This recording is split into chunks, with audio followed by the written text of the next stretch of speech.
kuko ibihe bihinduka vuba, bigenda bihinduka vuba, ibihe byahindutse vuba, ntabwo ntitwashoboye gukora ibihagije.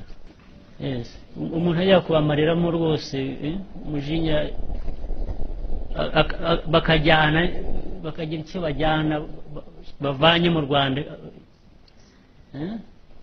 n'abari abandi baducitse bakambuka, ubu bakaba bagaruka tukabakira neza, tukabasubiza mu kongera kuba mu Banyarwanda. Ikijya kimbabaza, ntabwo twabonye umwanya wo kugira ngo bamwe bo kugera hakurya bajya.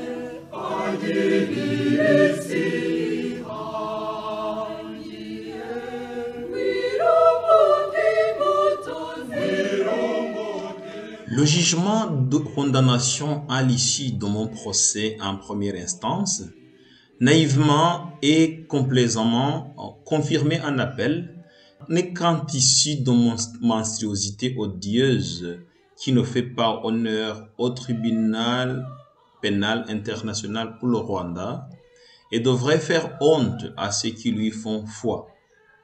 En condamnant sciemment et délibérément l'innocent que je suis sur base des preuves manifestement fabriquées, en opposant mordicus un refus entêté à la recherche assidue du triomphe de la vérité, en aidant et en encourageant à cacher les rapports et les déclarations qui sculptent l'innocent sur lequel le TPIR s'est vigoureusement acharné, la Chambre de première instance et la Chambre d'appel du TPIR ont lamentablement terni l'image de la justice et ont essuyé un échec retentissant à faire du TPIR le miroir d'une justice de référence.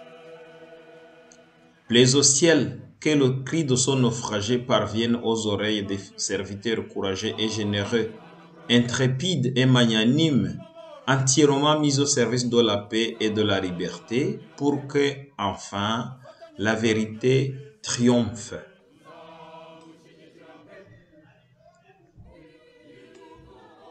Jean de Dieu Kamuanda est né près du lac Muhazi le 3 mars 1953 à Gasagara, dans le secteur d'Ogikomero, dans la commune d'Ogikomero, aujourd'hui district d'Ogasabo, préfecture de Kigali.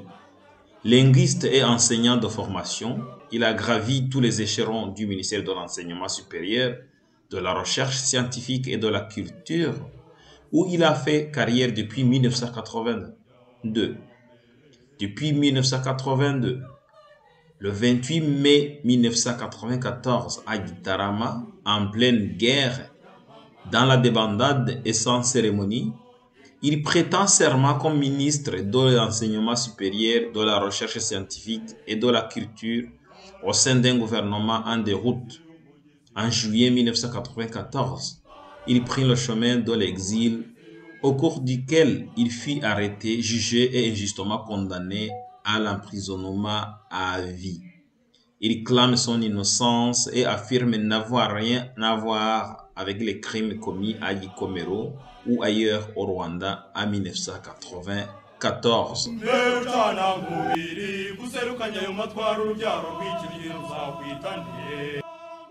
Afin de vous procurer d'une copie de son livre, merci de contacter Jean-Jacques Bosco ou Chaste Gahunde.